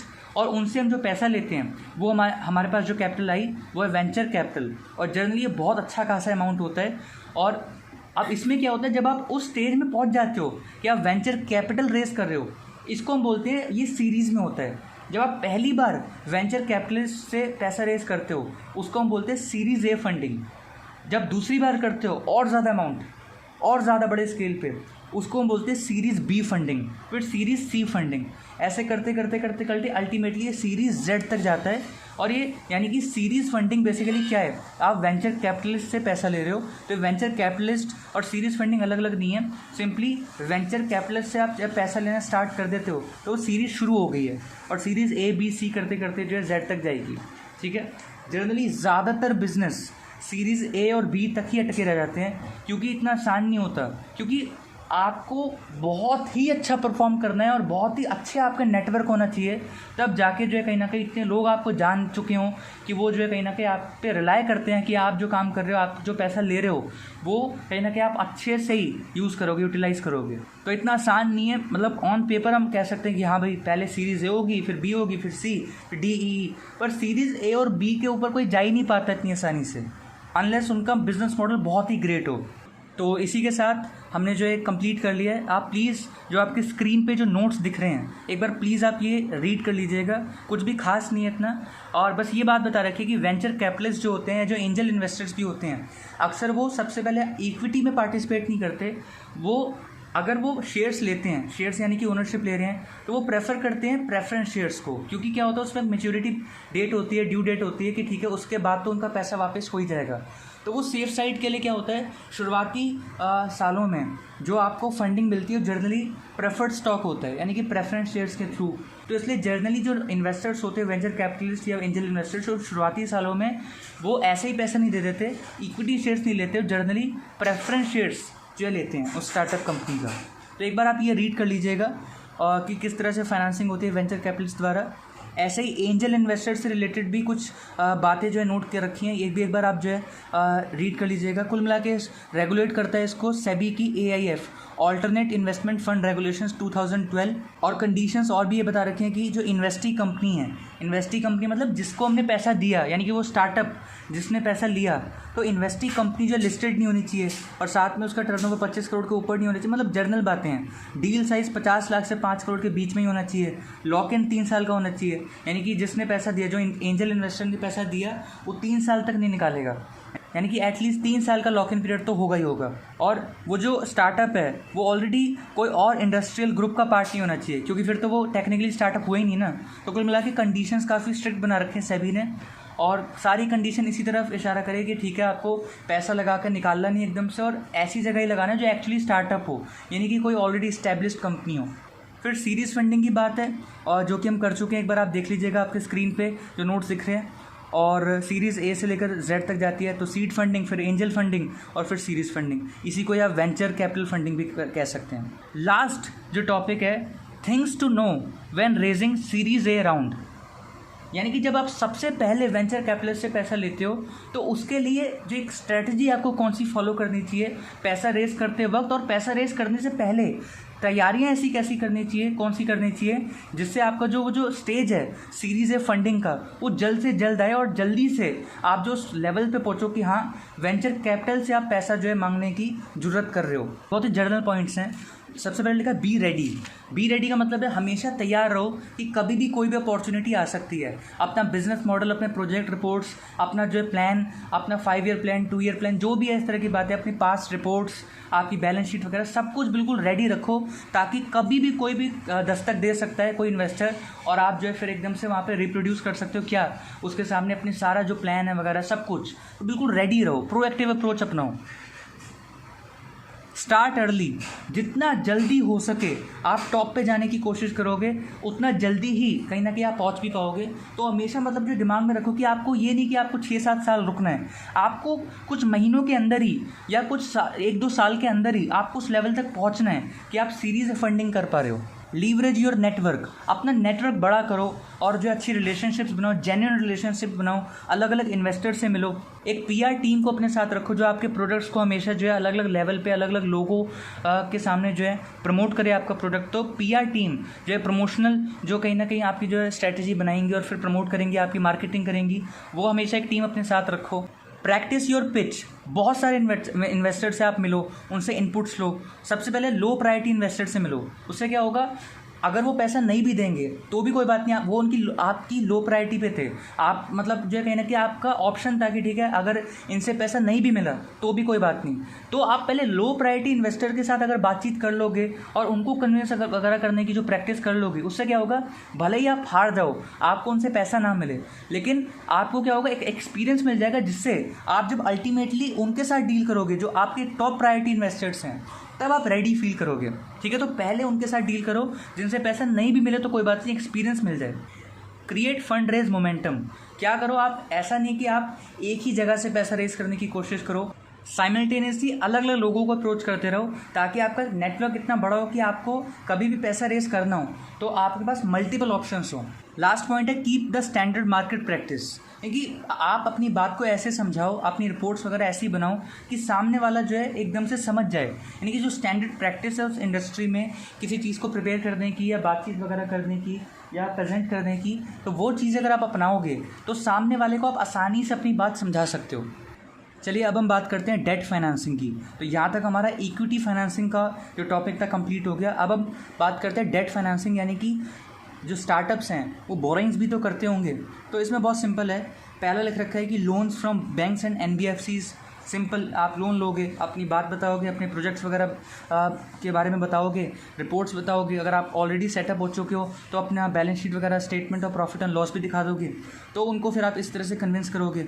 ईसीबी का मतलब ये होता है कि आप जो है बाहर से पैसा रेस कर रहे हो, यानी कि एक तरह से फॉरेन करेंसी में आप जो लोन जो ले रहे हो बाहर के लोगों से, तो उसके लिए जो बहुत सारी कंडीशंस है, ईसीबी की पॉलिसी भी बनी हुई है, तो उसको आपको जो है कंप्लाई करना होता है। और लास्ट है, गवर्नमेंट ने एक स्कीम टाइप बना रखी है सीजीटी एमएससी लोन्स, तो उसके बारे में अभी हम पढ़ेंगे। तो कुल मिला के loans from banks and NBFCs and ECB, इसमें कुछ इतना समझने का नहीं है।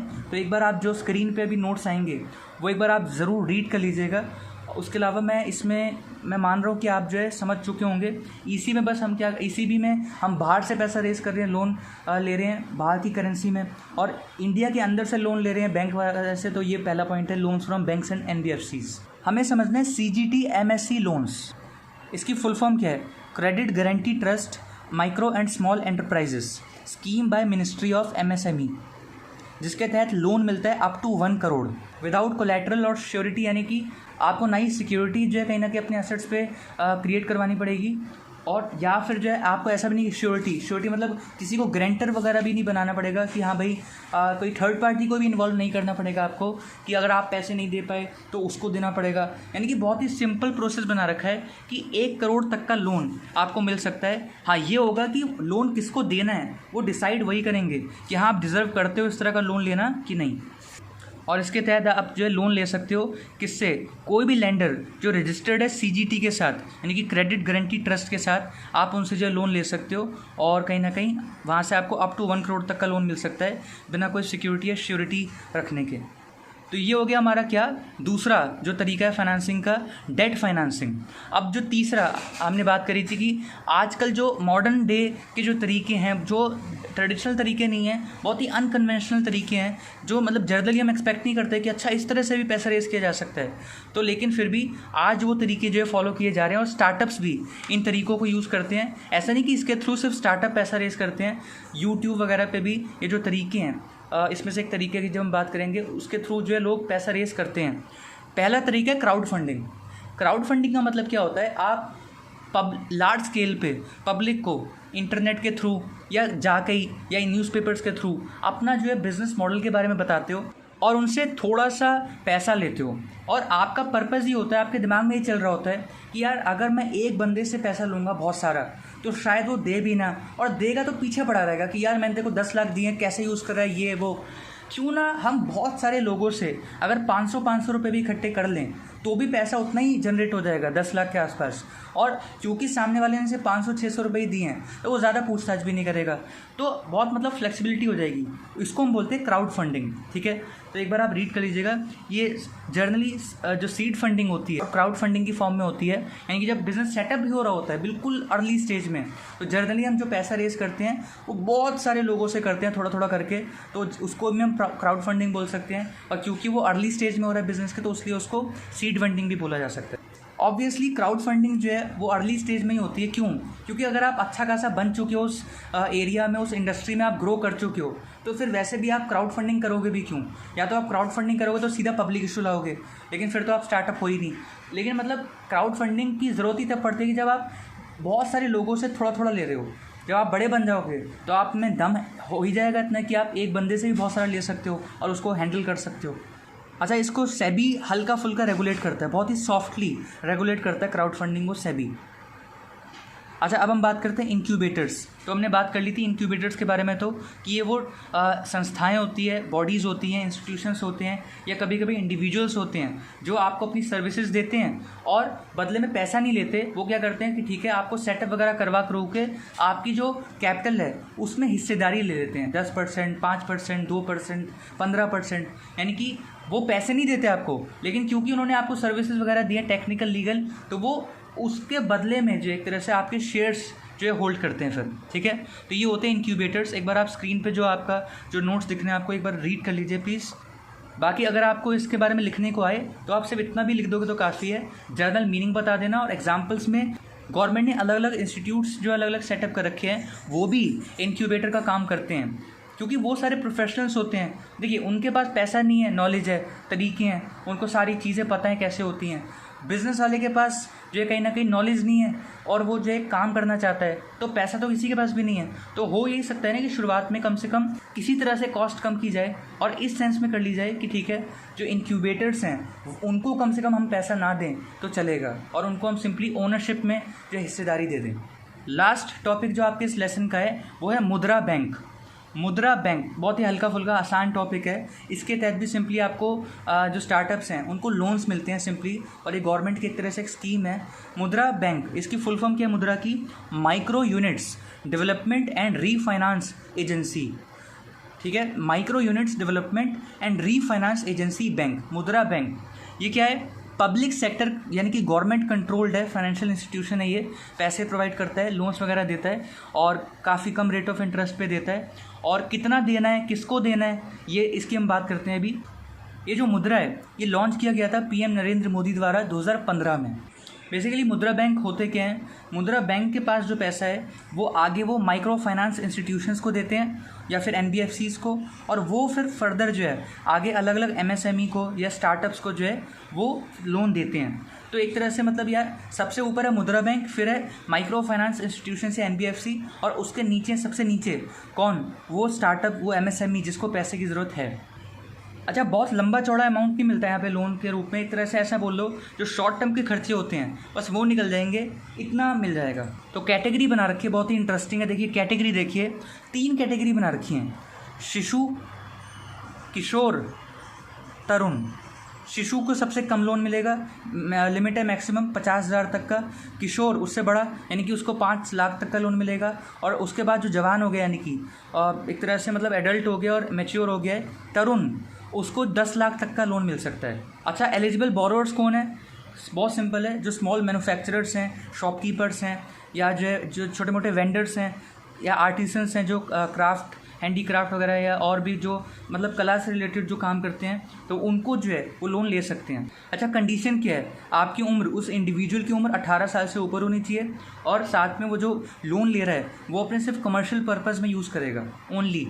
अच्छा, आपको बदले में एक मुद्रा कार्ड भी मिलेगा कि आपकी एक तरह से लिमिट जो है अप्रूव कर दी गई है। सपोज़ कि आपको 2 लाख तक का लोन जो है अप्रूव कर दिया गया है, तो आप क्या कर सकते हो, एक तरह से क्रेडिट कार्ड जैसा आपको एक मुद्रा कार्ड मिलता है, आप स्वाइप करोगे और आप जो भी खरीदारी करोगे तो वो एक तरह से पेमेंट अपने आप ही हो जाएगी, और एक तरह से ये वहाँ पे जो है रिकॉर्ड्स में शो हो जाएगा कि ठीक है आपने इतनी बोरोइंग कर ली, यानी कि आपकी एक लिमिट जो है बता दी हमने, उतनी लिमिट जो है आप जो है लोन ले सकते हो, और उसका थोड़ा सा पोर्शन आप कार्ड के रूप में स्वाइप करके भी जो है यूज़ कर सकते हो, क्रेडिट कार्ड की तरह।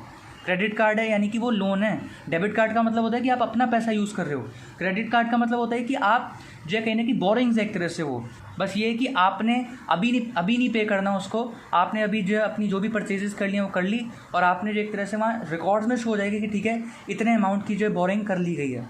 ये जो मुद्रा कार्ड है इसकी एक लिमिट भी होती है, तो इसकी लिमिट क्या होती है, आपका जो भी बिज़नेस लोन अप्रूव किया गया है, सपोज़ 2 लाख, उसका 10% और 10,000 विच एवर इज़ लोअर, यानी कि मैक्सिमम 10,000 रुपये तक का ही जो यूज़ किया जा सकता है, मतलब काम किया जा सकता है, पेमेंट की जा सकती है इस मुद्रा कार्ड द्वारा।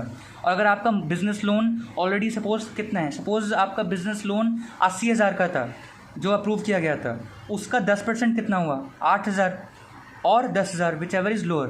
तो यानी कि अगर आपका बिज़नेस लोन ही बहुत कम अमाउंट का अप्रूव किया गया है तो उसका सिर्फ 10% ही तक ही जो है आपको जो है इस कार्ड की लिमिट मिलेगी, जो आप परचेज़ कर सकते हो इस कार्ड के थ्रू। तो फिर 10,000 नहीं, इस एग्जांपल में फिर क्या हो जाएगा, 8,000 तक की आप परचेजेस कर सकते हो। तो इसी के साथ हमारा ये जो पूरा लेसन है वो कंप्लीट होता है, स्टार्टअप एंड इट्स रजिस्ट्रेशन, और बहुत अच्छा लेसन है, और हमने जितनी जल्दी हो सके करने की कोशिश की है, बिना कोई टाइम वेस्टेज किए हमने कोशिश की पूरा लेसन, एक एक टॉपिक, एक एक बात हम जो डिस्कस कर लें। हमने जितना टाइम सोचा कि शुरुआत में एक्सप्लेन करना ज़रूरी है उतना हमने लिया। तो आपने देखा भी होगा कि शुरुआत का जो एक तरह से 25 मिनट थे वो बहुत धीरे धीरे जा रहा था, क्योंकि हम एक तरह से बेस सेटअप कर रहे थे, लेकिन उसके बाद हमने जो है कहीं ना कहीं उसके अगले 40-50 मिनट में जो है बहुत जल्दी कवर कर लिया। अच्छा, एक बात जो मैंने कही थी कि मैं लास्ट में एक बार जो है वो चीज़ बता देता हूँ कि जो 2 अप्रोच होते हैं जब आप फोरकास्टिंग करते हो कि आपको कितने फंड्स की ज़रूरत होगी, आप स्टार्टअप हो तो, या फिर आपका कितना खर्चा होगा, या आप कितनी सेल कर पाओगे, मतलब अलग अलग लेवल की फोरकास्टिंग होती है, अलग अलग चीज़ों की फोरकास्टिंग होती है। तो उसके जर्नली बहुत सारे अप्रोच होते हैं, लेकिन जो 2 अप्रोच होते हैं जो सबसे ज़्यादा यूज़ किए जाते हैं उन दोनों को एक बार हम समझ लेते हैं। 1-1.5 मिनट लगेगा, उससे क्या होगा, एक तरह से आपको और भी चीज़ें समझ आएंगी कि ठीक है यार, आप भी कभी जो है आगे जाके कभी प्लानिंग करो तो ये 2 अप्रोच होते हैं प्लानिंग करने के बिजनेस से रिलेटेड। नाम क्या है, top down approach, bottom up approach. बहुत सिंपल है, देखिए टॉप डाउन अप्रोच, सपोज़ आपको ना ये फोरकास्ट करना है कि यार मेरी सेल्स कितनी होगी अगले 1 साल में, तो आप क्या करते हो, टॉप डाउन अप्रोच के अगर हिसाब से अगर आप जाओ तो आप क्या करोगे, आप क्या करोगे कि उस इंडस्ट्री में जो टोटल सेल्स होती है, यानी कि उस इंडस्ट्री में जितने भी बिज़नेस काम कर रहे हैं, जितने भी फर्म्स हैं, जितने भी बिज़नेस हैं, उनका टोटल यानी कि पूरा मार्केट शेयर कितना है। सपोज़ होती है 10 लाख की टोटल, जो 1 साल में 10 लाख की सेल्स होती है, यानी कि बहुत ही छोटी इंडस्ट्री है। सपोज़ पूरे 1 साल में 10 लाख की सेल्स होती है। टॉप डाउन अप्रोच ये कहता है कि आप जब अपने बिजनेस के लिए फोरकास्ट करोगे तो पहले क्या करोगे, आप मार्केट का टोटल देखोगे, फिर आप एज्यूम करोगे कि आप मार्केट में कितना परसेंट जो है शेयर होल्ड कर रहे हो। सपोज़ आपका जवाब आया कि यार मैं होल्ड कर रहा हूँ करीब 20%, तो अब आप क्या करोगे, पहले आपने मार्केट को असेस कर लिया, अब आप उस परसेंटेज को अप्लाई करोगे जो आपने एज्यूम किया कि जो आप मार्केट शेयर होल्ड कर रहे हो, जो आपके हिसाब से सपोज़ है 20%। तो अब देखिए टोटल मार्केट शेयर कितना है, 10 लाख। आप टोटल मार्केट में कितना आपके हिसाब से एज्यूम करा है आपने, 20% होल्ड कर रहे हो, तो आपका इस साल कितनी सेल्स होगी, आपकी होगी करीब 2 लाख। तो यहाँ पे आपने क्या किया, पहले आप टॉप पे गए, आपने पूरा देखा, पूरा सर्कल देखा, उसमें आप कितना होल्ड कर रहे हो उसके हिसाब से परसेंटेज लगा के आपने अपने फोरकास्ट डिटरमाइन किए। अच्छा, ये बहुत यूज़ किया जाता है, क्यों देखिए, अगर आप सपोज़ किसी से इन्वेस्टमेंट लेने जाते हो, पैसा मांगने जाते हो, तो आप क्या कहोगे, उसको लुभाने के लिए ऐसे बोलोगे कि देखिए इस इंडस्ट्री की वैल्यू जो है करीब 10,000 करोड़ है, ठीक है, आप ऐसे बोलते हो उसको। उसके बाद बोलोगे कि हमें लगता है कि जब हमारा बिज़नेस सेटअप हो जाएगा और क्योंकि हमारे पास ह्यूमन रिसोर्स अच्छा है और हमारे हिसाब से हम आने के 1 साल के अंडर मार्केट शेयर कैप्चर कर लेंगे करीब 5%। बड़ा अच्छा लग रहा है सुनने में। तो अब आप बोलोगे देखिए 10,000 करोड़ का 5% कितना हुआ, 500 करोड़। तो अब आप क्या कहोगे कि हमें 500 करोड़ की ज़रूरत है और बिल्कुल हमने तरीके से फोरकास्ट किया है, इतने पैसे अगर हमें मिल जाएं तो हम जो है कहीं ना कहीं पक्का रिटर्न्स जनरेट करा सकते हैं। तो आप क्या है ज़्यादा इन्वेस्टमेंट अट्रैक्ट करने के लिए टॉप डाउन अप्रोच फॉलो करते हो। क्यों? क्योंकि आपको बस हल्की सी परसेंटेज लगाओगे मार्केट टोटल पे तो फिर बहुत अच्छा खासा अमाउंट निकल के आता है और फिर आप कन्विंस करने की कोशिश करते हो कि प्लीज़ हमें इतना पैसा दीजिए। तो ये होता है top down approach. Bottom up approach बहुत ही थोड़ा सा रियलिटी में फोकस करता है कि आप कहाँ स्टैंड करते हो।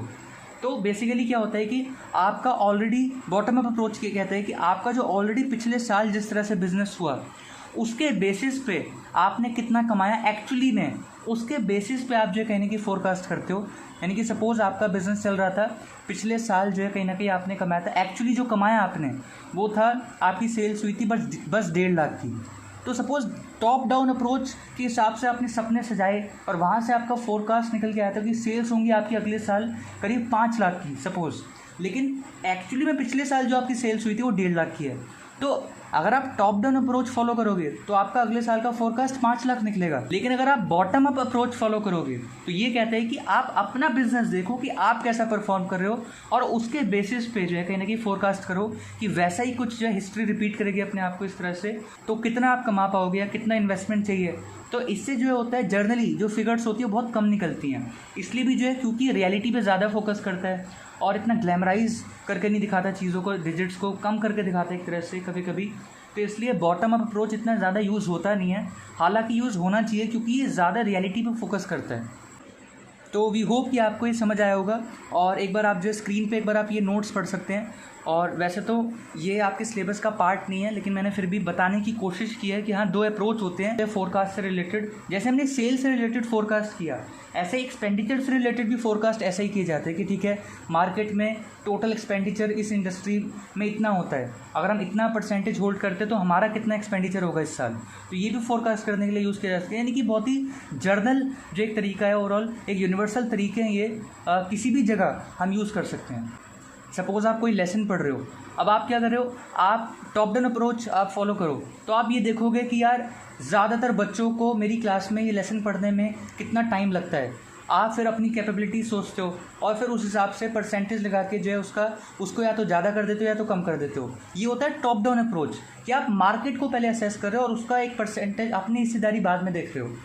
दूसरा तरीका यहाँ पे बॉटम अप अप्रोच में ये हो सकता है कि आपने इस तरह का चैप्टर कल कितनी देर में किया था, आप उसके बेसिस पे पता लगा सकते हो। यहाँ पे आप ज़्यादा रियलिटी के क्लोज हो, तो इस अप्रोच को हम कह सकते हैं बॉटम अप अप्रोच। तो मैंने एक और तरीके से समझाने की कोशिश की है कि ये दोनों अप्रोच हर जगह यूज़ किए जा सकते हैं।